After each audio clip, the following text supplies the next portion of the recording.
All right, good morning, everyone. We are back. It's Monday. We are live. Kick off the week, and we got Curtis, PE turned RE back, and we got Nick, Coach Massey back. Morning, fellas. Good morning. Good morning. Yeah, let's kick it off. So Nick is actually both of them, Curtis and Nick, are both in the education field. They're both teachers. Nick has recently been on Michael Zuber's YouTube channel, talking about how he kind of pivoted and what he dove into. But we will let Nick start, maybe quickly give a recap of what he is, what he's into. We know Bitcoin, so let's talk about that real quick. Yeah, well, I got my Just Hodl shirt on. You know what I mean? Representing the market. Today's a good day for Bitcoin. I love it when it's over 120,000. For those of you that don't know, I have done real estate. I've had single family houses. I've turned the garage into ADUs. I bought a duplex, and I recently sold it all and put it all into Bitcoin a couple years ago. And so far, so good. No tenants, termites, or nothing like that, but there is volatility. But I'm excited to be here. I love real estate. Plan on buying more, that's for sure. And I'm just really excited. Thanks for having me. No, this is an always fun. You bring a lot of energy and a different perspective, and people are always asking for someone kind of in that Bitcoin space. I don't want to say crypto because we can dig into that later because you're primarily Bitcoin, right? But 100%, right? Yeah, I'm not into the other junk. Yeah.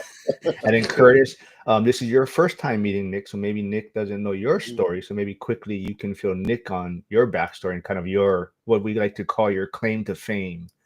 Yeah. So I'm a PE health teacher, sixth through eighth grade. But my claim to fame is the first house hack that I ever did. It was like house hack to the extreme level. I actually partitioned off a part of the house, and so that way I could live rent free. But in doing so, I only lived in a master suite. Uh, but there's no shower, no laundry, and no kitchen either. Yeah, so that's why Curtis is kind of claim to fame of making the sacrifices on what kind of you took it from Dion, right? Or someone doing what others won't do to live. What was the saying again you like to use? Oh yeah, live like others won't, s- so you can live like others can't. I think that's like a Dave and Dave Ramsey Ramsey, thing. sure, yeah. Yeah. Yeah. So yeah, this is like I said, I want to bring these two educators on. They both actually coaches also, I believe. But Yes. just kind of like it seems like both of you are also trying to maybe not necessarily. We don't want to get in trouble here. We don't want to say you're educating your students, but I think you are talking to them about maybe other pathways and how they want to be, doing other things also, and just relying on getting an education and a traditional W-2. So maybe Nick, you can kind of touch on that, maybe how you are dealing with, students and like you're saying, the Bitcoin space and whatnot. Yeah, I mean, I teach high school AP World History. I teach at the high school that I used to go to when I was in high school. So it's pretty cool to just build that community up. So when it comes to being invested in the students, I am because I lived on those streets. Walk down those halls. So I know everything about what's supposed to be going on. I know all the tricks where the fight's supposed to be or whatever else, I got it down. But as far as finance goes, we actually started a financial literacy class. At our school, we have two sections, and during those sections, we basically dive into Dave Ramsey and Robert Kiyosaki, and we try to teach them the difference on both of them and their philosophies that people are comfortable. I do believe Dave Ramsey's good for 90% of people. It's safe, it's easy. They have baby steps for a reason, right? Even a baby could follow them. And Kiyosaki, obviously, that's for entrepreneurs. Those are for people that don't want to work the 40 years and they want to fast track life and hopefully have some financial freedom. So that's pretty exciting as well. As far as my students too, I have great students. Obviously, I'm in the AP classes, so those kids are wonderful. But they want to know, you know what I mean? They want to know what the future's like. So, I might have my brokerage account out there, show them $1 million, and be like, "This could be you." And they always go, "Why are you teaching then?" And I'm like, "Well, actually, So, teaching." and what is your response to that then, if they say that? Well, because I said I'm not done grinding, the W-2 that I have, and teachers make good money in California, I think at least. So I'm pretty excited about that. So I use my W-2 money to pay the bills, but also to invest. My wife has a job. She's got a master's degree in human resources, so it's a two-person team. But I also want them to know that if you work for 5 years, 10 years, you don't have to work the rest of your life. Or if you do, you just make it the better vacation, right? The better flights, sit in first class instead of in the back, or whatever you want it to be. Lately, we've been going on cruises, but my kids are, you're in Hawaii again? I just finished 2 weeks about a month ago in Hawaii. And I'm like, yeah, I like to go every year to Hawaii if possible. We go Maui, we go Oahu. Next time I'm saying hello to Mark in person, that would be exciting too. And I'm going to go to Mashimoto's to get me some snow cones, you know what I mean, or some shaved ice, as you call it. But yeah, so as far as that, they see that and they get excited. And most of them didn't even know anything about even S&Ps or real estate. I'll wear my hat, says landlording's not a crime, and they most of them they rent in our area. It's not high income for where I teach, but so they're learning, they're listening, and they're thinking differently. And they come after class sometimes. I'll be like, look, during class, it's class time. But before or after school or something, you want to come talk to me about things, we could talk about it. And some of them do. And they fall in love with it. Some of them downloaded their Robinhood account. I'm like, well, you need to talk to your parents about that. I'll give you in trouble for that. I don't represent any of that. But is what it is. But yeah, so far that's my story. That's the fun that's happening at my school. Every year during New Year's, we do a goals, plans, action assignment. So we write down 5 goals. We write down the 5 plans it's going to take to accomplish those goals, because it could be finance, could be relationships, could be sports, could be whatever it is. And then the action steps it takes, the immediate action steps. So that's my neck of the woods.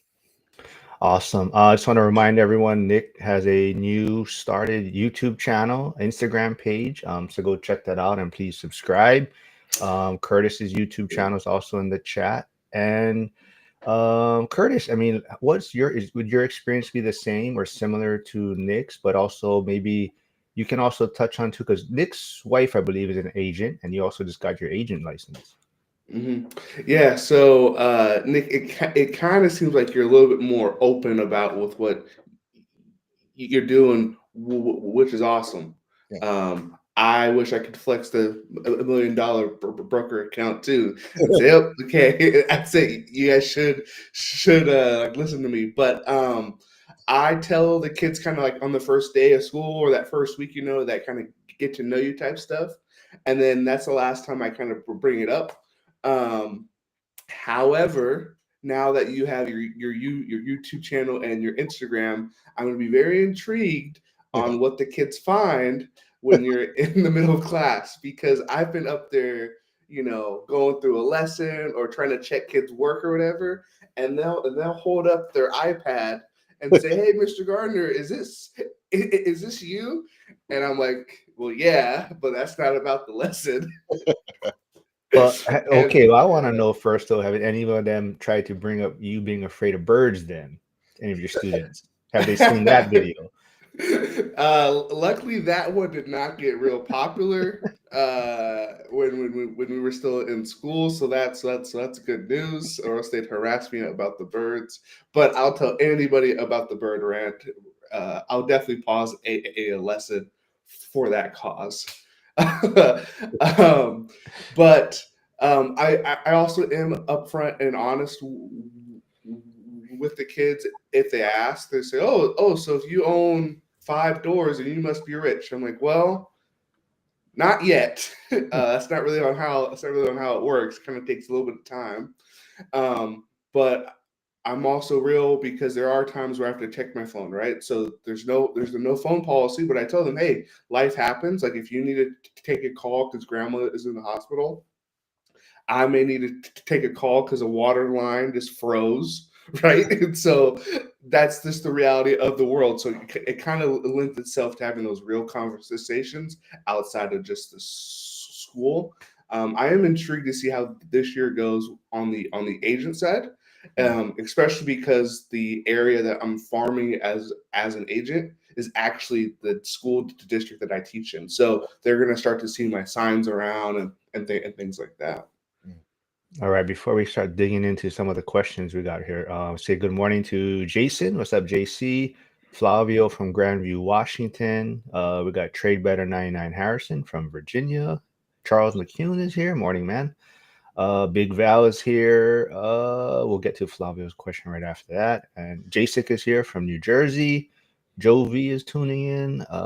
Big Val is here. Yep. Hold on. So let's get to Flavio's question first. He says, Curtis, did you buy the RV yet? What is he talking about? I know what he's talking about. What is he talking about? So the idea actually came up at the last Tacoma FI group, which is the group here in Washington that's led by Dion and Tony.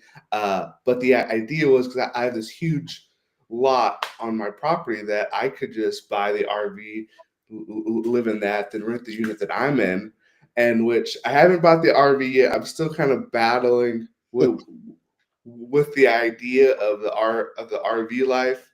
Uh, Dion says I can fit in one, and so I'm like, okay, well that checks a box. But I'm not really sure on how all the utilities and all that stuff works. So I'm still trying to dig into that. Other than they're really not as expensive as I thought. Like there's some for under 10 grand.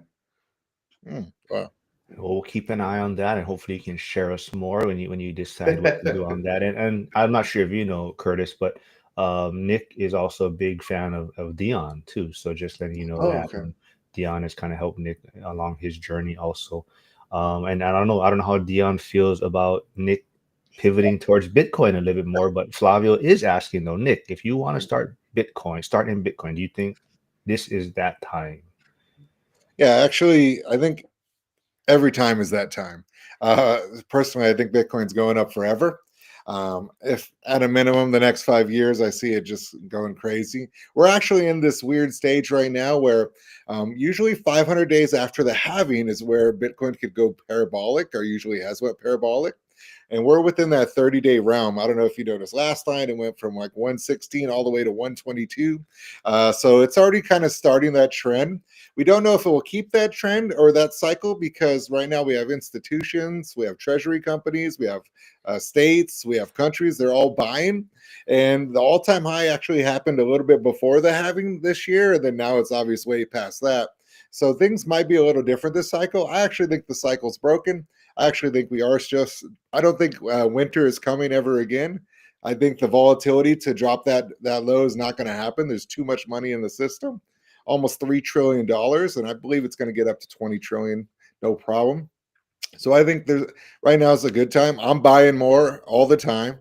And I'm glad I did, right? You saw last night, I was like, and I just get mad. I'm like, man, I should have sold that share and bought a little bit more, because I would have another couple thousand, but it's not all about money for me, but I like the fact that it's easy, set it and forget it for the most part. But again, I do other things. I trade options and things to kind of cash flow from my Bitcoin. I buy IBIT specifically. And yeah, I think always is a good time. Sometimes, they talk about time in the market is better than timing the market, especially for real estate or different things. You can't really control all the ups and downs of things, but if you have a long-term horizon, you're going to be okay with Bitcoin. And that's what I have. I have a long-term horizon. So just throw some money in there, whatever you're comfortable with. It's not financial advice, but if you're interested in Bitcoin, I throw a few percent. Me, I have way more than a few percent. I have a few percent in my savings account and everything in Bitcoin, to be honest with you. But I just think that now's a great time to buy, especially a week ago when we were hitting at 113. We're already up 10 G's. Yeah, so if anyone wants to know more about Nick's story, there is the link for his interview with Zuber, which I think made Zuber feel a little uneasy knowing how risky Nick was, but it was a great interview. So if you want to know more about how like when he says he went all in, Nick went all in. So definitely go check out that video. But like I said, to your YouTube channel, your Instagram, I see you doing a lot of shorts and reels recently. Is that kind of what you're going to be doing for your page, like really kind of these short updates? Because I think you did post recently, I saw one about you talking about the new high or new increase in Bitcoin, how it just went up, and you're like, I called it. This is what I was telling you like 2 days ago, right? Yep. Yeah. So what I'm doing, Michael Zuber inspired me in so many ways. I love his channel, and I was on there. I'm going to be interviewed by him, and after this, and continue to keep building. But my YouTube channel, Lead.Pray.Hodl, is inspired just by what he's doing, what you're doing, Mark, and all the support in the community.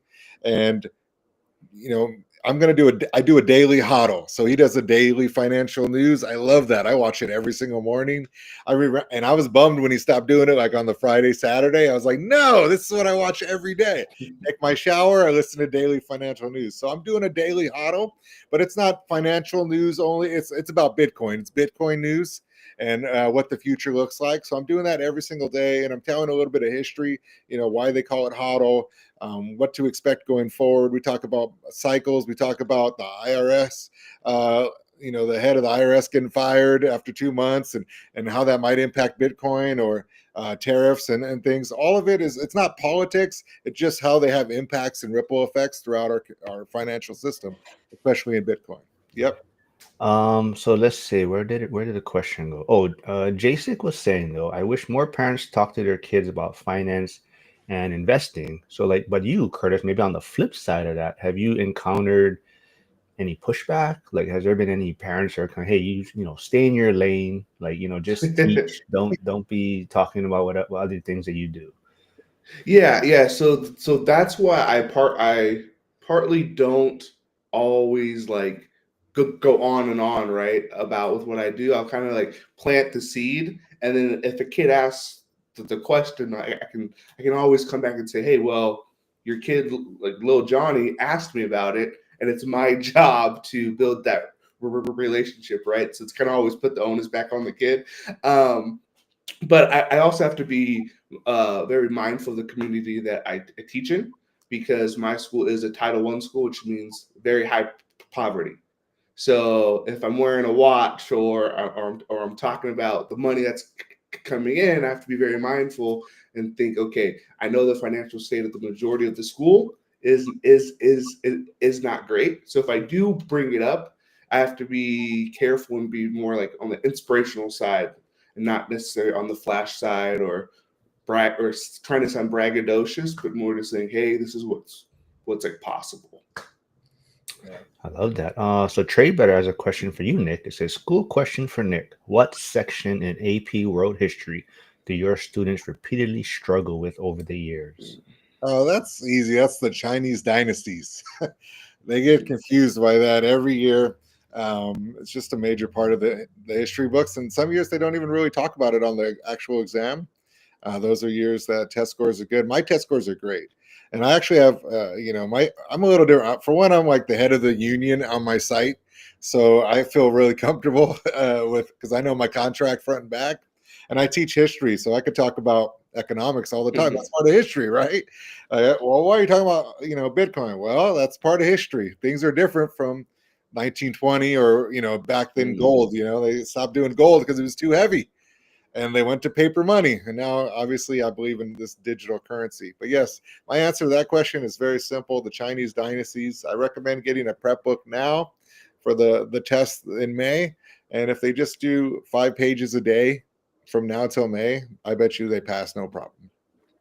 Yeah, see, Nick, I was a high schooler that hated AP. I took one AP class, and I said, hey, you know what? I'm not going to wait the whole year to figure out if I'm going to pass this test or not. So I actually did like the college and high school thing, where junior and senior year I'd go to the college, and instead I said, hey, I'm going to pass or fail, but it's going to be in 12 weeks, not at the end of the year.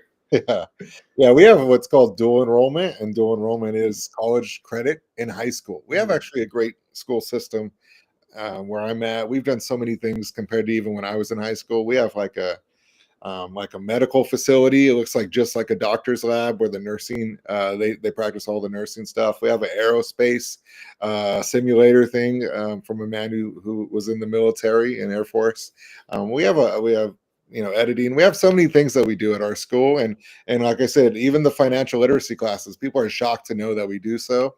And we have those. We teach them the books, we teach them the philosophies, and nobody talks to them about money. Honestly, we do parent nights where we talk about financial aid for colleges, and then we kind of you know, dig deep with them about what we're learning in class, and we're able to talk to them about money, about savings, about investing, about a 401k, or about small multifamily. You know, and I love to talk about real estate. So I get excited about. I just like it in general. So that's why I got the YouTube channel. Lead.Pray.Hodl, so I can just talk more.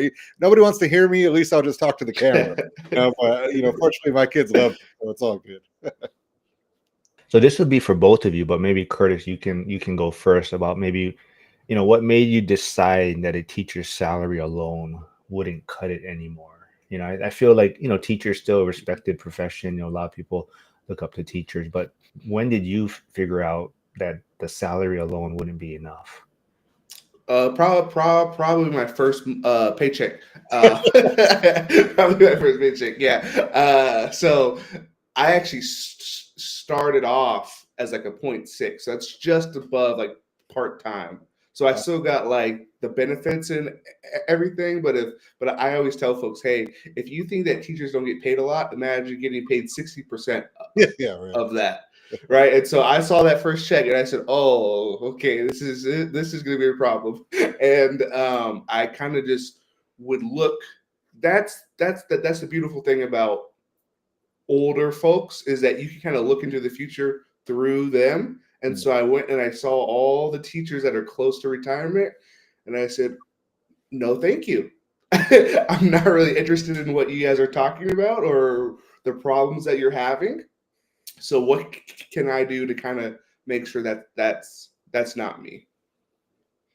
I Yeah. love that. Same for you, Nick. When was that kind of turning point, I guess? When I actually recently stopped coaching, I've coached for Nike travel, I've coached men, I've coached women, I've coached 3 WNBA players. I've coached basketball for a long time, 20 years, and even at one point we had the number 15 team in the nation in high school. I've coached college, and I just love basketball. I coached the number 1 3-point shooter in all of the nation one year, and she actually has the California record. As far as the pay goes, like I said, California, actually, we pay our teachers pretty well, or at least what I think is well for a teacher salary. And that's how I ended up doing it. Like my base is 117,000.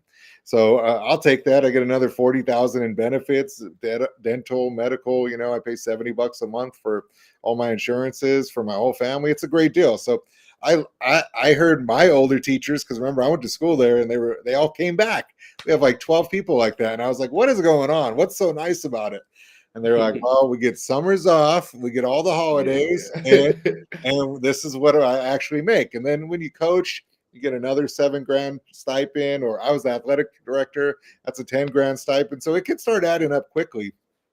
And he talked about 0.6. Well, when a lot of coaches at my school, they get an extra class. So we got an extra 0.2. So we got an extra 20% of our salary. So we got 120% of. So we got even more than the 116 or whatever it was. So, it gets now into the 150, 170. So it's pretty cool. So that's why I haven't quit yet, because I love the kids. I love what I do. And I feel like I'm really making a difference for the community that I grew up in, talking to them, especially about money. History's fun. That's the vehicle. But we focus on reading, writing, speaking, and following directions. And then I add in some actual financial stuff that they enjoy as well. And you'd be surprised that they're interested in that. When you say, who wants to be a millionaire, all hands, they go up real fast. People start paying attention. They look up from their phones. And I actually don't do the no phone policy. I don't mind if they have a phone in my class, because sometimes I want to get on my phone real quick and I want to check my Bitcoin price, So other than that, Yeah. I Though don't mind. Yeah. though that might be a small key thing, is that you have high school kids. Oh, yeah. That's a little different than the middle school kids. I got kids making TikToks in class. I'm like, what are you doing? Yeah. I got good kids too. I told you, I coach so long that my classroom management's real easy. So they understand. They know when I'm serious and when I'm joking around. I like to joke around a lot, but there's still a time for play and then a time for work, and I want them to see that even with my own kids. I have a couple of my own kids that it's like, hey, you do your reading as soon as you wake up, you do your chores, and then we get after. And then I talk to them about investing as well. I know they're small, but I'm like, here, look at my account right now. And they go, they go on the vacations, and I just want them to be like, man, I want that for my kids. You always want better for your kids. So I can't imagine now what I'm giving them, what they're going to be wanting to do. I hope, at least, so just trying to build those principles. I love that. J6 says for you, Curtis, I think it's going to be interesting selling in the area where you teach, Mm, like you were saying, right? Yeah. I think that is going to be interesting. I specifically chose that area to try to make it easy on me for like travel. Because yes, I could go to like Tacoma, but that's a 30-minute to 40-minute drive after school, right? And so I'm like, do I really want to have to struggle and stress to try to get to like appointments or things like that? Or do I want to try to make it easy on myself where my name's kind of already known? yeah. So So what's up to Ike? Good morning, Ike. Tuning in. Big Andy's here. Oh, proof. Oh, he's our Bitcoin Messiah is here. He said so. He's the one always been waiting for the Bitcoin person, but he does say he thinks 403bs are a bit of a scam though with the high fees. Yeah. Flavio's asking Nick, are you going to Vegas for the ORAD event? Not as of right now. I haven't like formally been invited. I mean, in terms of speaking or nothing, but I might go. I got a wife, man. It's it's Valentine's Day. I gotta kind of like talk her into that if I end up going. But I would really be excited to go as well because it's not that far for me. It's about 3.5 hours, so easy drive, not a big deal. But I might, you know what I mean. And we'll see. I'm like I said, I have an interview with Zuber after this, so maybe I'll have to bring it up. I don't know. Yeah, you should come, well, man. Well, even if you well, don't this is speak, you can come. Yeah, yeah. this is your formal invite. Okay, you say you haven't been formally invited. Boom, here it is. You are invited. Yeah. Well, it's a little, if I spoke, then I guess my wife would be a little more understanding on the Valentine's part. I gotta speak, if I'm just going for my own. But I bet you that I can't imagine the value of going to that, meeting the people that are all doing the work, like he says. I mean, that's what it's all about. It's hard to find people like that. I lead a bunch of men at my church and you'd be surprised at how many people are just okay with their 40 years of working manual labor or a regular job, and the ambition is really low. But after finding Zuber and guys in his community, I just I'm fired up. Like I said, I don't even coach anymore. I'm so excited about this. Before, I never I coached. I wouldn't care about the money, but I do this, and I'm like so excited about it. Just so fun. It's so new. Bitcoin's obviously a whole new type of money, so that's exciting as well. But I love real estate as well, and to be able to do small multi, like my wife's an agent, like you said, so that's pretty cool. That she focuses on the buyer side though. I don't know what Mark, you're a little more established. I don't know what you do. Do you like just the buyer side, or you just do it all? I don't even like real estate really. I keep telling people that. No, I am more right now Bitcoin focused on soon. just All right. acquiring agents. Yeah, because I until I maybe relocate to a different area. For me, the struggle is I have a hard time telling people that, or it's hard to convince people in Hawaii that they should be buying a smaller home. Mm, A lot of times they're always wanting, they can on paper it says they can purchase this home yeah. and that's the home that they want, right? When in reality you're like, well, you should probably buy a little smaller because there's other fees and maintenance and costs every year. And if you just bought a smaller home, that's how much better you'd be financially in the next few years, right? But like I said, a lot of people, it's just I'm on paper, I qualify as this, and then that's what I want to spend, and that's what I'm going to buy, and that's what I struggle with out here. But Flavio is asking Curtis, what kind of client are you targeting? First time home buyers? Yeah. So the marketing that I send out is actually targeted to folks that have owned their home for a long period of time. So there was a lot of new developments in the early 2000s in the area around my school. So I actually send mail, and I'm gonna go door knock in this week to owners that have lived there for more than 22 years. Oh, wow. The reason it's that specific is because I originally did 20 years and the number was way too big. I said, there's no way I can afford this, like the marketing. But if I scaled it down to 22 years, then I was able to get like a pool of about 300. And that's doable to call, to send mail to. And if they sell, they're likely to buy elsewhere. So that way I can kind of double dip on the buy and the sell. Now Yes. they may not buy here in Washington, but I have enough agents around like the country that I can at least get the referral there. So trying to double dip on both ends. Has there been any, so Nick, has there been any skills from teaching that has helped you on your financial journey? Well, I got a master's degree from Cal State Fullerton, so along with the teaching credential from Cal Poly. And I think the best skill that I've learned in college, other than the daily discipline to get through it all and graduate, is that I'm really good at researching. And that's how I really found Zuber. You know, I started in Bigger Pockets, saw the Dion episode. I thought that was incredible. He did a great job. And then I went to Dion's channel, and then well, who's Michael Zuber? So I went to Zuber's channel, and then the Lumberjack, and you kind of get into the community from researching. And then once you do, you start looking online and trying to decide, you know, how does it work on the MLS? How does it work to get commission? How does the real estate system work, and how does rents? And then, you know, what does your state do for landlording and tenant laws? And you just start going down the rabbit hole of stuff you're interested about and passionate about, and it gets pretty exciting. So my best thing is researching and growing in that way. What about you, Curtis? Any skills from teaching or, even coaching that has helped you along this journey? Yeah, so I'll kind of start with like the college thing since Nick brought his college research up. Mine was using my resources, or as a better way of saying it, of Just say cheating. Just say you knew how to cheat. of of using my resources and just using the models that other people have used before me, right? Like you have to reinvent in the wheel. Okay, what did this person do? Awesome. I can't do the exact same thing, but I can do a version of that, right? And that was probably from the college days. But as far as like the teaching goes, it's actually to me it aligns really well with like landlord stuff, or because like the lease is the syllabus. You say, okay, these are the expectations, these are the deadlines, these are the consequences. This is what both parties are responsible for. Do we both agree? Now, in school, the kids don't really have a choice, right? But for the lease, we're kind of both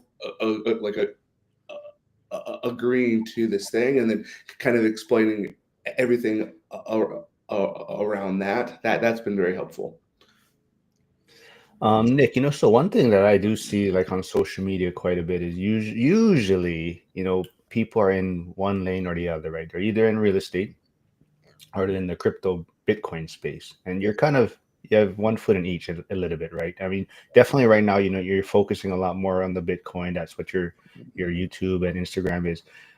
How do you do with all the pushback? I'm sure there's a lot of pushback on your comment sections already. Yeah, it's funny. I don't know why people just believe you have to be one or the other. I absolutely don't believe that. I love real estate and I love Bitcoin, and I love the communities in both. Right now, for me, I'm in a friend group with my friend Kevin and Ryan, and we text every day about Bitcoin. I mean, thousands of texts probably a day, memes, videos, new tweets, whatever's going on. But we're just researching everything. We're trying to talk to each other about what's going on in the future, trying to forecast and plan. And so right now, yeah, I'm focused on the Bitcoin aspect. I think we're in the beginning, the start of the iPhone system. You know what I mean? I also want to say the comparison. I think I want to talk about baseball cards real quick. You have baseball cards, and there's so many different ones, and all the players, and that's what crypto is to me, a bunch of baseball cards. But Bitcoin is like that Babe Ruth card. You know what I mean? That there's very limited amount, the 21 million Bitcoins that will ever be mined or out there. And that's that limited amount. There's only a few Babe Ruth cards now, and that's why it's worth so much. And some of the other ones, they just, there's tons of ones that aren't important. So to me, it's all about that community that we come together, we research. And when people are negative, I just try to enlighten them. I try to what's called orange pill them as far as get them to Bitcoin. Hey, let me just give you an education. That's why I have my daily hodl on my channel, Lead.Pray.Hodl so that I could give you information so you could see what's going on. And that's the same for real estate in the other way. I tell my friends about real estate. I talk to them about why I think it's awesome and important. I think right now when they're about to cut rates for real estate, that real estate goes up another couple notches. Like I said, my wife has her license. I'm excited about that. She already had a couple people reach out to her about selling their homes or buying other ones. And I just think this September, October, November, as they cut those rates, I'm in everyone's camp. I want to be loved by everyone. And if they don't love me because I do it, that's okay too. I know skin, I got alligator skin when it comes to that as well. Well, before we get to Flavio's question for Curtis, I think on one of your recent videos, Nick, you kind of mentioned, right, if rates do get cut or come down, you can see a lot of money coming out of savings accounts or other accounts, and you think you can see a lot going into Bitcoin. So that's why you're also expecting the price to go up, correct? Yes. So we already know that there's a 90% chance on Polymarket that they're going to cut rates in September. Doesn't necessarily mean they will, but things are leaning that way. The last jobs report was terrible, absolutely horrible, that they revised for the last 2 months. We have CPI that's been going on, and we know the frustrations with Jerome Powell and the Fed. But as rates get cut, it makes borrowing easier, but it's also going to reduce the high yield savings amount that people have. Right now, maybe you're collecting 4% or 4.5% on your cash in the bank. Well, you know how much money is cash in the bank right now? $8 trillion are people have in their yield savings. So what do you think is going to happen as they lower the rates? Well, they don't want 1% on their money, right? They're going to be looking for different types of things. One of the things I know that MicroStrategy has, they're a Bitcoin treasury company. They have a thing called Strike, STRC. And they basically pay yield on your cash. You invest in it, there's no real volatility, and they give you right now 9% on your money. So it's a great alternative investment, especially for maybe the older generation that wants to just protect their money. But again, if we release $8 trillion, it's going to go to different places. I don't believe it just goes to Bitcoin. I think it also goes to real estate, because as those interest rates drop, I believe it's 72% of people have a interest rate under 5%. So as we get lower on our interest rates, I think more people want to get into the housing market. They're tired of living with their parents. You know what I mean? They're tired of not having their own space, or maybe they're just tired of the actual house they have. I want a bigger bedroom. I want another bedroom. I want a pool. So I think that pool of money is going to go into multiple places. And my two favorite places are real estate and Bitcoin. I'm just into Bitcoin right now because I know that it's really been the easiest investing I've ever done. You just set it and forget it. And like I said, I don't believe a winter is coming. I think that volatility down is not going to happen. And this is recorded, so you could come back and be like, this guy doesn't know what he's talking about. Okay, well, today it's 120,000. I feel pretty confident. And I said it last week, and I'll say it again. Money is coming into the market through savings accounts, through bond market money. That people don't want to buy treasuries from the government anymore, because they're not sure if they're going to keep printing. Inflation's going to keep going higher, and their little 4% or 3% or even 5% isn't enough for the melting ice cube we call our fiat money, which is slowly dying. So I think people are going to keep moving into real estate. Obviously, real estate has created the most millionaires, and so they're going to keep believing in that. And I believe in it too, right? You got amortization, you got cash flow, you got tax reasons, you got inflation, all great reasons to be in real estate. Well, a lot of those same reasons are in Bitcoin too, because there's a limited supply and people are going to want to park their money easily without having to worry about it. And as these companies come in, as the administration gets more pro Bitcoin, the whole world is going to be more pro Bitcoin. And I'm excited for both.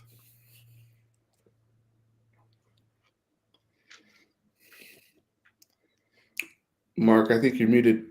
Sorry, before we get to Curtis's, Jason was asking, what was that? What did you say? What gives 9% return? STRC. It's called Strike. It's a MicroStrategy preferred stock. You're not going to be able to find it on Robinhood. You're going to need to do it on a Fidelity account or one of those bigger Charles Schwab type of accounts to buy preferreds. But right now, it's a 9% dividend, basically, not every month for the year, but they break it down monthly, and it's a pretty quick return. Now, some people drip and just put it back in there, and some people take that money and buy Bitcoin with it. I'm kind of surprised that in real estate that people aren't dedicating one property and that cash flow going straight to Bitcoin or something like that. I think of properties for real estate like oil wells. They just keep pumping money every month. But what do you do with the oil? Well, you sell the oil, right? You want money to make money. And I think that some people, I think eventually will start taking their money from real estate. Maybe one option is one of your small rentals, right? And buying a little Bitcoin. What can it hurt, right? So I far, like, yeah, I like that. From Flavio Curtis, if you are targeting first-time home buyers, he says, get educated on money assistance, and you can do some advertising offering that. And I think the last time you were on, you were kind of touching on that, right? You were kind of touching on an assistance program that was being rolled out in your area. Yeah, the biggest one I always try to push people to first, because it's the most amount of down payment that you can get, is the Covenant Home Ownership Program. The state of Washington actually will provide up to 20% of a purchase up to $150,000, which can get you a lot. Now, there's obviously some qualifications, right? But I always try to get people to see if they qualify for that one first, and then the rest of the programs are about 5% is the max for what the down payment assistance can be. But yes, I definitely do plan to either do like a home buyer class or Zoom or some more stuff like around that, especially as we see the buyer interest climb up as rates actually beginning to drop down. Awesome. Let's see. Oh, Flavio says, Nick, I don't know if you've heard, but about the Denny's meetups that go on in Vegas. Flavio saying, well, you can speak at the Denny's meetups, Nick. So that's your invitation to Vegas. It is. Watch out for that Flavio guy, man. He's a troublemaker, man. He's a good guy. But let's see. There is, like I said, there is your YouTube channel link, your Instagram, and Curtis's YouTube channel. So awesome. Yes, go subscribe. Like I said, you're putting out daily stuff. So go check it out. They're not long content, so it's very quick. Just real updated information. Let's see. Harrison says, Curtis, what do you plan? Oh, what do you plan to get out of the next ORAD event? Yeah, with those bigger events, it's really tough to say, oh, I want to get this out of it, right? Because you don't know who you're about to meet, right? Some rando can say something, and you're like, oh wow, well that just changed my whole view on this one thing. So I think the one thing I got out of it from last time is how real it all can actually be. Like, it felt like every fourth person or every fifth person I met was like, oh yeah, I'm pretty close to FI, or I basically am FI, but I still work, right? And like, we hear about it, but to actually meet the people that are doing that, you're like, oh wow, okay, so this is possible. And it sounds like we're gonna have some heavy like hitters at this next one. So it may be, what I get out of it is like, hey, you can actually be doing more. Interesting. Okay. Let's see. Proof. Oh, he says understood. He said sold all my Bitcoin for baseball cards. Old guy REI. Hey, thanks for tuning in. Yes. Unfortunately, Frank got some bad news over the weekend. One of his rentals is in Wisconsin or Milwaukee, somewhere in that area. But it had flooding, a lot of flooding in that area of the country. So his basement got flooded. So, but as you see, our community kind of steps up. So Joe V, who's somewhere in that area, also said, "Hey, Frank, heard he had flooding. If you need help, reach out to me." So, like you kind of touched on earlier, Nick, just finding that community, whether it's the Bitcoin side, the real estate side, even someone I know who attends the ORAD event. They're very successful. They're kind of a sleeper. They don't like to talk about it, but I do know that they attend these events more so because, like you're saying, it's hard to find people of the same mindset or kind of heading down the same path. And it doesn't mean someone is trying to like get 100 millions worth of dollars, but people just heading down that path of financial freedom. It's hard to find those type of communities. So that individual, they attend the event just because they find it refreshing to be around people, that have kind of the same vision. Now, Dick, I am curious. So I'm not sure how long you've been investing, Mhm. but if you had to go back, or if you had to start now, Yeah. and okay, you're Nick, you're brand new to investing, Yeah. and you're seeing, okay, I have real estate and I have like the Bitcoin. Yes, you could do both, right? But then you're kind of being pulled two ways. So what would you do? Well, I mean, if I could go back, I'm buying Bitcoin for sure. I don't know if you recently saw a man just sold 80,000 coins. He bought Oh wow. 80,000 coins for $54,000 and sold them for 9 billion. Wow. Billion Okay. with a B. So that just is Okay, well, crazy. then maybe we talk about $35. now, like because the obvious answer was the Bitcoin probably back then, but now when Bitcoin is already up. Yeah. You know, it's funny. People say it's already up, and I get why they believe that. I actually think it's low. I think it's down. I think we're just getting started with the internet. You know, before it even caught a blaze, you had the dial up and like people had to plug it into their fax machine to get online. Like we're barely at that AOL section of Bitcoin. I think it's about to completely rip up. It will be 500,000, a million a coin, might even get to 13 million a coin with some of the numbers that I've run around. So I would still go with Bitcoin. It's been nice to me. It's been easy for me. Like I said, I also sell options, covered call options. That takes a little bit more intelligence, strategy, research. Everyone could do it, but it takes a lot of learning because you're talking about big money or little money, I guess. But I would do that. I still love real estate though, especially like for me. I think right now is a great time to buy because they're about to start lowering rates. I think this is like the best time you could buy before we go on another run, especially as our president puts in a new Fed chair. You know, recently you saw that he has a new person in line, so that's going to kind of give a lame duck to Jerome Powell, where they're going to stop listening to him as much because they're worried about what the next guy's going to be doing as he moves out and they move in. They want to know what the new policies are going to be. And I believe the new policies are going to be aligned with the president, right? Because that's who chose him recently. So they're going to be lowering rates, pushing money into the economy, stimulating things, and trying to fight off inflation. But if you own assets like the president, a lot of people in Congress, you don't really mind that stuff because your money just keeps growing, keeps getting better, keeps getting bigger. So for me, I'm biased right now. Right now, I'm heavy into Bitcoin. I have a Bitcoin channel, so I'm going to pick that. But I love both. Yeah. Nick, Flavio asks, Bitcoin or Roth? Oh, that's easy for me. But I'll tell you why. I choose Bitcoin, and these are some of the things you'd see on my channel. Is just in a Roth, you have limitations on selling, right? You got to wait a certain age before you could sell it. There's penalizations. There could be fees to the Roth, and just different things. When you manage your own Bitcoin, you don't have to worry about that really. There might be a fee to buy or sell the Bitcoin, but overall, you could wait a year, let's say, for long-term capital gains, take out 85, 90,000, and you'll pay no federal income taxes when it comes to that. That's one thing that people don't understand about stocks. I did taxes for 7 years. So I kind of got a little bit of knowledge of everything. I'm that guy that kind of does everything. I'm a hustler, you know what I mean? Not because I wanted to, just because I had to, growing up. But with that being said, I believe in Bitcoin because you could just hold it for a year, sell some of it if you like. I would not sell it personally, though I have before. I've, remodeled my kitchen or bought new appliances, painted the house.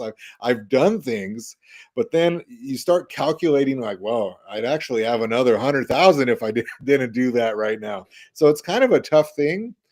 That's why I got into the options part of it, because I like to cash flow from my real estate. That was important to me, because if you're not selling it, you really want to just get the cash and have a better life or be able to reinvest more. So in my options that I do, I sell covered call options for IBIT.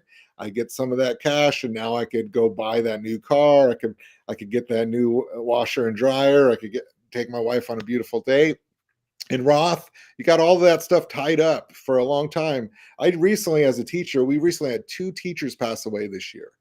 1 year before, or one of them was just about to retire in 1 year, and the other one was about 55, still had a couple years left. Well, I'd hate to put all my money into something and not to ever be able to enjoy it. And that's what I feel like a Roth could be. And same for teaching. You lose your pension, if you're not married, you don't get to just pass it down like a house that you would have or a Bitcoin. If you had a pension and you pass away, it's gone if you don't have a spouse. So there's a lot of pros and cons for everything, but I really believe in Bitcoin because of I think it gives you options, right? Even if you're going to prom, it's nice to have a few options that you could ask out that might say yes, right? Whoa, hold on, man. Hey, we don't want to get canceled here. Well, you don't got to take them all, Mark. You just take the one you want to do. I'm talking about Curtis. Curtis is going to get us canceled, man. No, yeah, all great points. I think, like you said, you just have options. I think that's the biggest thing that you two individuals are trying to also teach to your students is just have options and don't get kind of caught up in one path. But on that point, though, is there? Let's see, where was the question? Oh, how do you balance teaching full time and working towards your financial freedom, Curtis? Oh yeah, there's really not a balance per se. I've started to look at my calendar for like, okay, like how am I going to manage the teaching, the agent side, and then the investor side that I already have, right? And so it's like, okay, well, this might be this season of not a lot of extra fun stuff, and that's fine. That's totally fine because I know when the fruit bears that there's gonna be a lot of fun there, right? And so it's just this season of now. I always tell, like, if folks call my phone and I don't answer, I actually have like a voicemail that says, "Hey, I will reach back out to you within 2 hours." I think that's a fair time. And it's because I have my planning period, I have my lunch, I have after school, so there's never a 2 hour span where I can't get a hold of somebody if I need them. Now, if it's an emergency, I obviously will reach out faster, right? But 2 hours for most things is fine. What about you, Nick? Like, how are you balancing everything? Well, I mean, I coached basketball for 20 years. When you coach basketball, you got to have a practice plan, right? So you write out everything that's going to happen, or else time will get away from you. So for me, it's all about being intentional about my time. Trying to wake up at a certain time, trying to go bed at a certain time, trying to plan this time for the gym or this time for YouTube or plan this time for whatever. Now that I'm doing the daily huddle, I got to make sure I map out what I'm going to talk about and when I'm going to do it. And okay, I'm coming home, so I'm going to do it every day by 4 o'clock. I'm going to release it after the market closes and when I get home from teaching. So it's all about being intentional for me when it comes to that. Not that it's easy, but that's the only way to get it done. In addition, we teach 184 days a school year. So I don't know about up where he's at, but that's what we do, 184 days. Some do 180, but that also leaves half the year where I could be doing things. So I can't complain. You know what I mean? Sometimes I get into my teacher mode, but for the most part, I can't complain. This year, I also got a great schedule. I don't even start till 9:20 in the morning.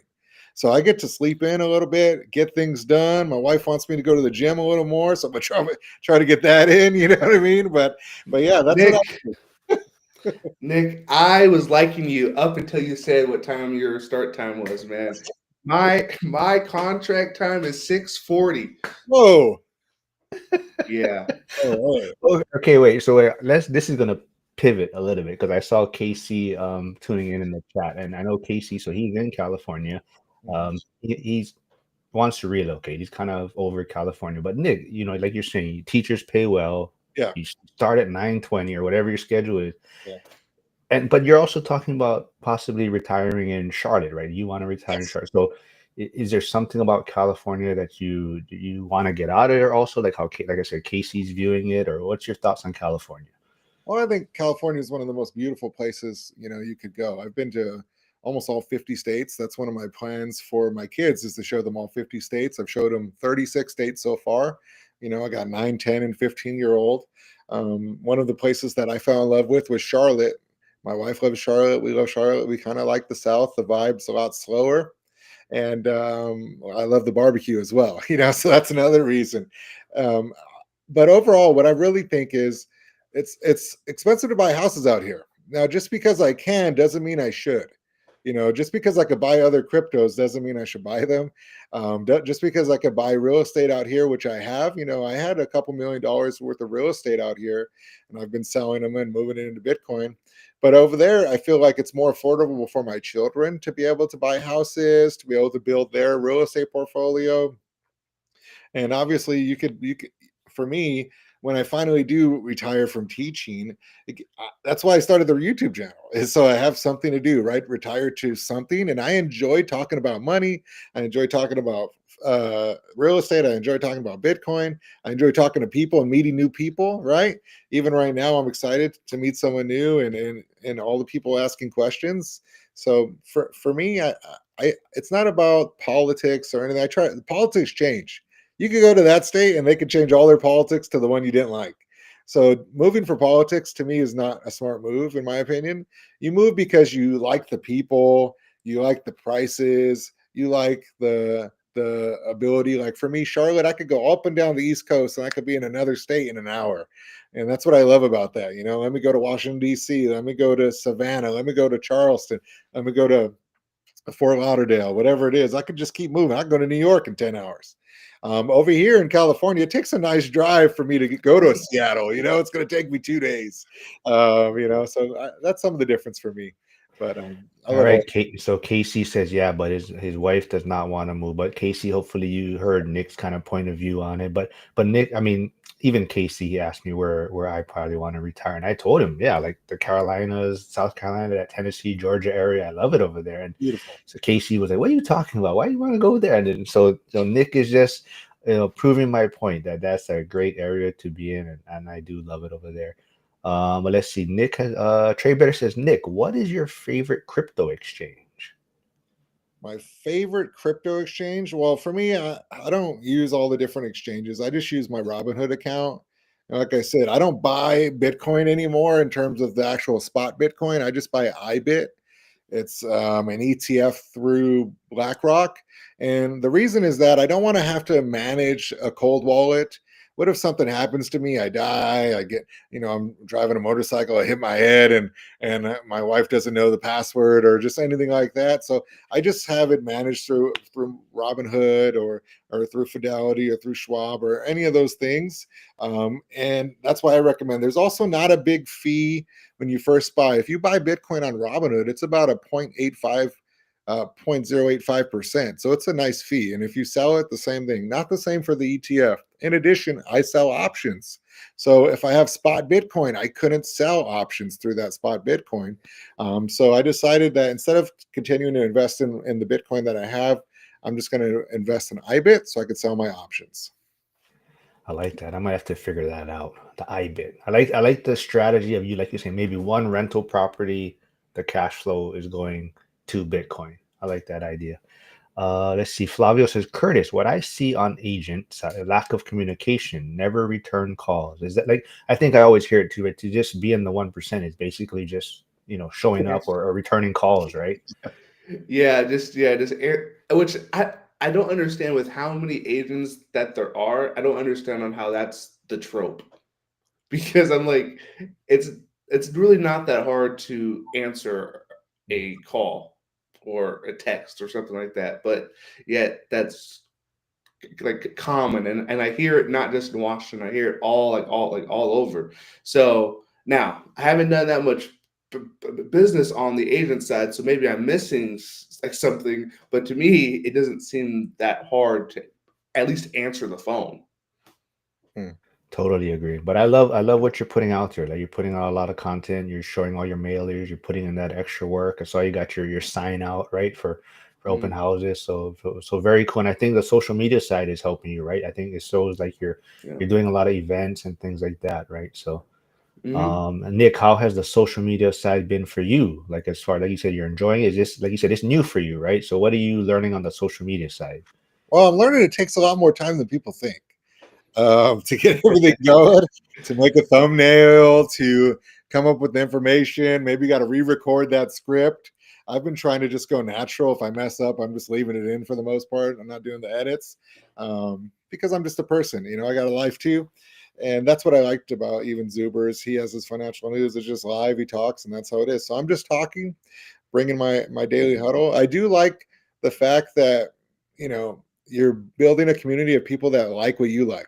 That's pretty fun. I coached 20 years, and while I was coaching, I became a pretty important person in the coaching realm here in Southern California. I was even offered the #1 girls basketball job in the country. It's called Etiwana High School, and I turned it down because they made me athletic director at the current school. They didn't want me to leave, but communities are fun when you get in the right one. So I'm trying to build one for Bitcoin, real estate, and just people that like love life, that don't want to do the 40-year rat race, or they just want a better life with their kids and future, and they want options. My wife gets fired, I don't got to worry about it. I got money in the bank because I've been ahead of this circumstance since the beginning. So Now, Nick, I'm curious because we were talking about managing everything. Are you currently the AD, or are you taking a step back from all extra yeah, hats? that's a great question. I took a step back from all extra hats. I was doing a bunch of them: athletic director, basketball coach. They've asked me to coach other things. I said no. I did 1/5 for classes. Period subs. I was a hustler. Now I don't really see the reason to, when I could just buy Bitcoin with my money, let it grow, and I'm not doing all the little day-to-day stuff. Especially when I did real estate, I'm like, man, I'm cash flowing here. I don't got to do all the sell my time, right? I don't want to sell my time for money. I want to do the things that I want to do. And that's why even my channel, I want to start by getting to 1,000 viewers or subscribers. So if you haven't subscribed yet, please do. That's just my goal. I want to start there. And congratulations to Mark. He got his 1,000 subscribers recently. I know that was a lot of work, and he works hard. He does a great job, and he provides a lot of what we call alpha in the Bitcoin community, right? A lot of value. I'm just glad, like I tell people, it's you guys that make the channel, right? If I just put these things together, and it's you guys bringing the information and having fun with it. So I'm always glad that there's other people that are willing to hop on. So my success or my subscribers is really about you guys willing to come on and do this with me. Thank you. Yeah. While we talk, he makes fake accounts to go subscribe. I yes, Roll in my mind then, Mark, if that's what you're doing. some of my friends have unsubscribed already and have posted it on social media to because they said I make too much fun of them. Like if you haven't, like Nick said, there is his YouTube channel. Go please subscribe. And where is Curtis's channel? I'm trying to find in my notes over here. Hold on, where'd it go? Well, while I look for that, there is a question. Let's see. It says, well, this is so we are going for about an hour. I don't like to keep people too long if they have other stuff. So if you guys do gotta go, just let me know, or whatever you have to I bounce. got a couple minutes because I got the Zuber interview. Okay. He sticks to his timeline. So. Yeah. Oh yeah. You that. better be on time Yeah. for that one. Yeah. All right. So Nick, maybe this one. What was your coaching style? Triangle offense, 3.7 seconds or less? Yeah. Well, if you have plow horses, you take them to the farm. If you got race horses, you take them to the racetrack. So it all depends on the players I had, right? So at my school, I had to decide based on my personnel what I was going to do. Do I love to go run and jump? Do I love to go fast? Do I love to shoot threes? That's my cup of tea.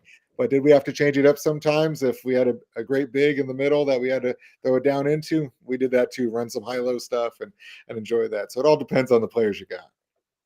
All right, last one for you then, Nick. It says, what happens if you buy a home with Bitcoin and the seller refuses to move out? Do you, the buyer, have to depend on the fiat system government to remove the seller from the property? Well, the fiat system isn't going to be the one removing anything. And a lot of times when you're buying with Bitcoin right now, they're just seeing that as proof of income. You have a big amount of money in your savings account, maybe.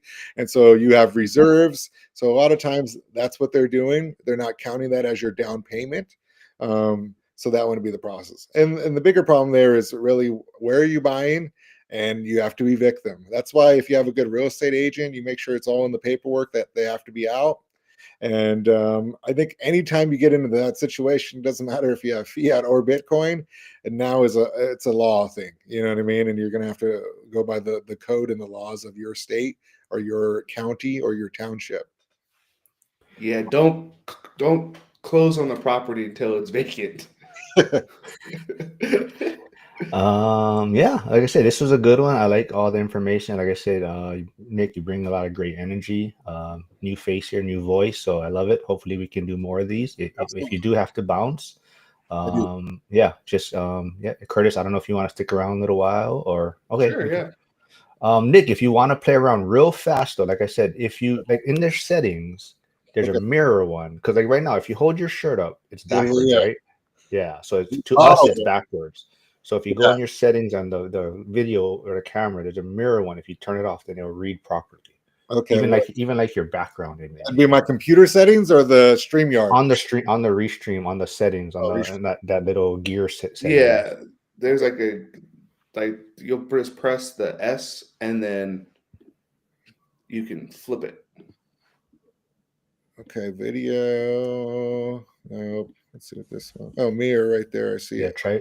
There you go. So now try hold. So your shirt, it reads the right way. Yeah, There it Yeah. is. yeah. There you go. So everyone, yeah, there you There go. it All is. right, All right. Thank you all guys. I right, Nick. appreciate All it. right, man. Yeah, we'll schedule another one. Follow us Yeah. all. Appreciate you all. See you Have in a good Vegas.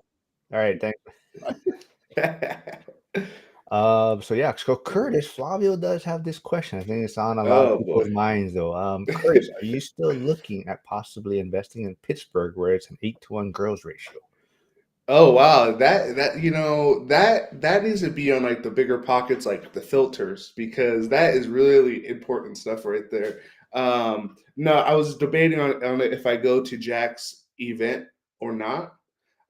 It's trying to manage time, trying to manage like the budget, and so I saw he put the agenda out. I think it was a couple days ago, and so there looks like there's tons of good stuff. I just have to look at if it's manageable to actually go. Are you ready to go?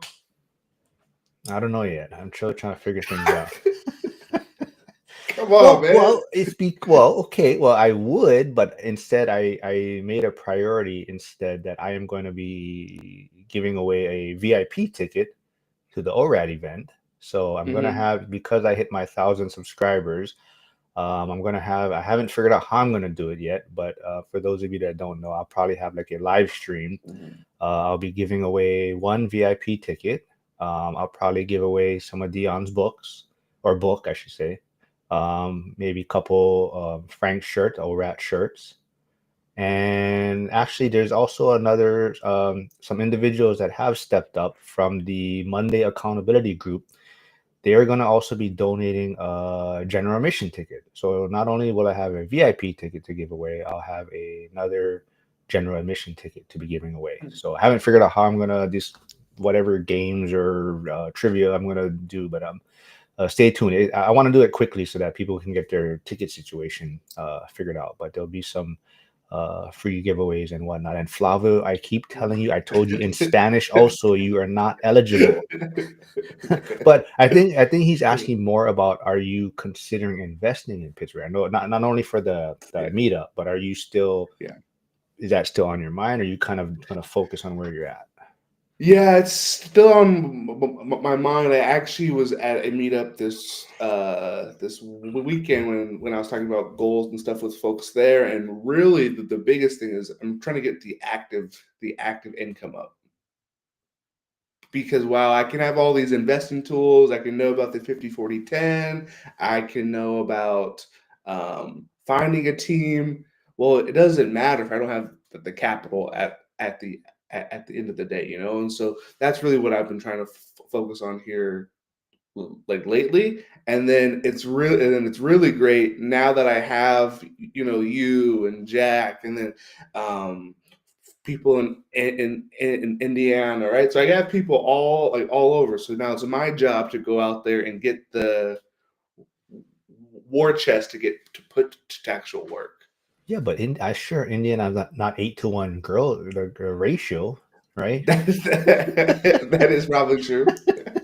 Hey, Lynn's here. Lynn was on Oh, Saturday with me and Violetta, and that was another good one. But Lynn's like, oh, how do we enter the raffle? Yeah, see, that's why I want to get it going, because I know people haven't bought tickets yet, and I Hmm. want to make sure they can figure out. But he said, yeah, what tickets I have to buy. Yeah, but yeah, so I'll get that out. Well, you know what? If since we are gonna stick around a little, if you guys have suggestions on how I should give it away, like what type of games, or what should I have on the live stream where people can try to win these prizes or giveaways. So if you guys have any suggestions, throw it in the chat if you guys have any ideas. Yeah, I mean, let's see what other question do I have here for you then. So, if you had to start, because I asked Nick this, but if you had to start now, would you go the Bitcoin route, or would you go the and real estate route, or a combination? um, for me, it is real estate first. I guess for me, it'd be more if I would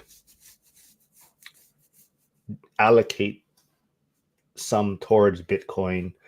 Um, I mean, because maybe I'm looking at it the wrong way slightly, but I'm almost kind of. I mean, I know people do a lot of research on Bitcoin, right?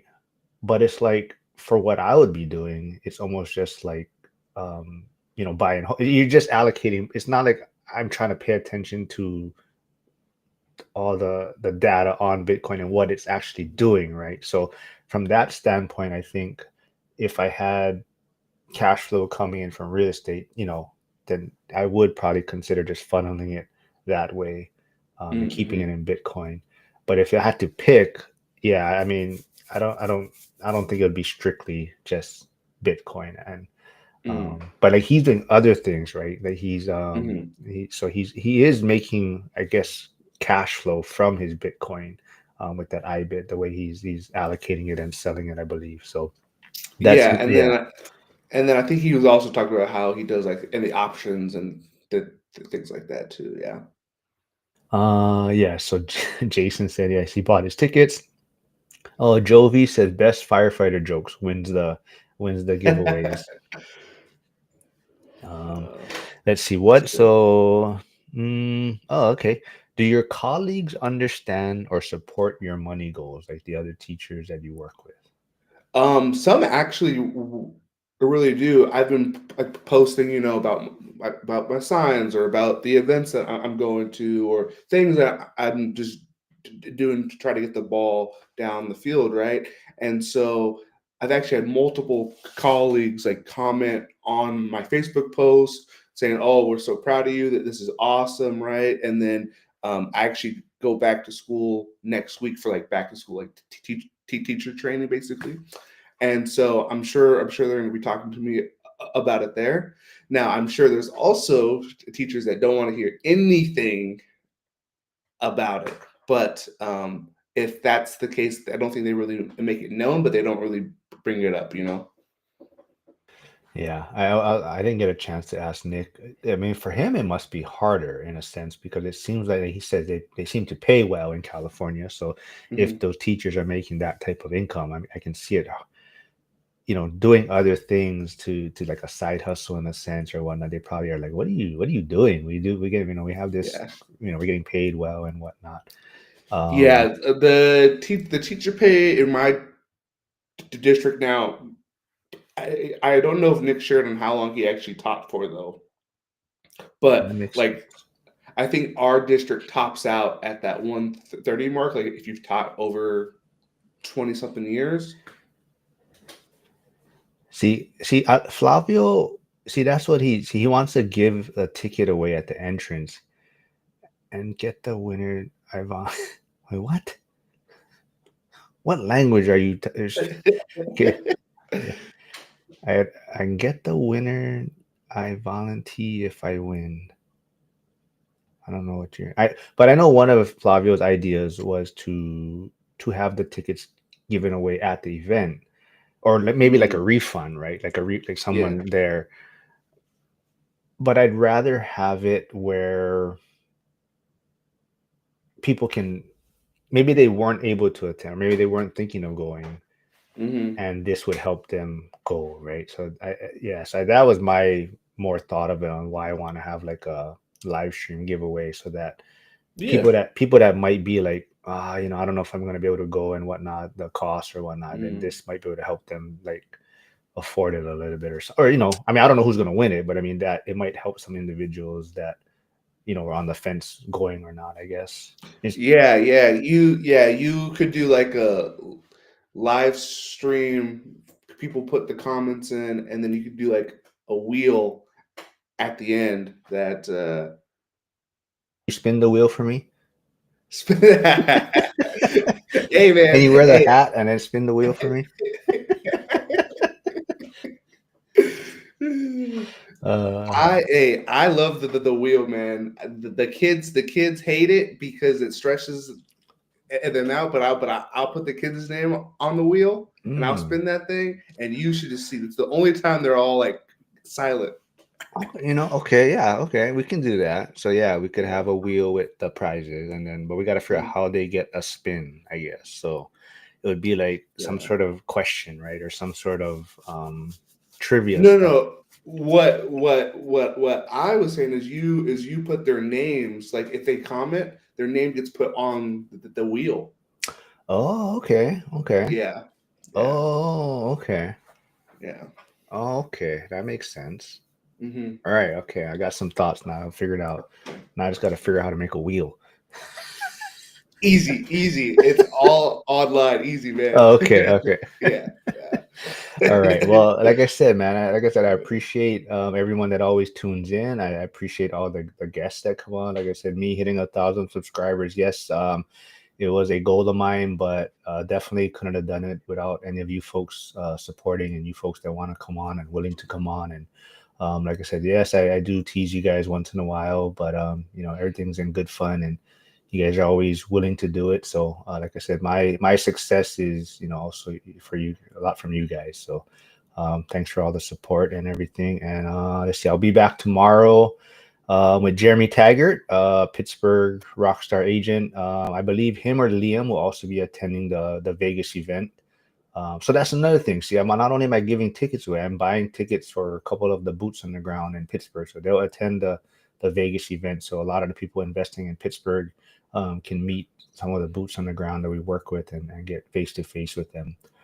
But yeah, I'll be back tomorrow. And like I said, Curtis, anytime you want to come back on, yeah, any listings you have, we can share here, talk about it, dig into it. No, I actually have to make a couple calls after this to get the open houses planned for this next weekend. That is going to kind of be like my Super Bowl event, or my game day will be the open houses. So. All right, cool, man. Thanks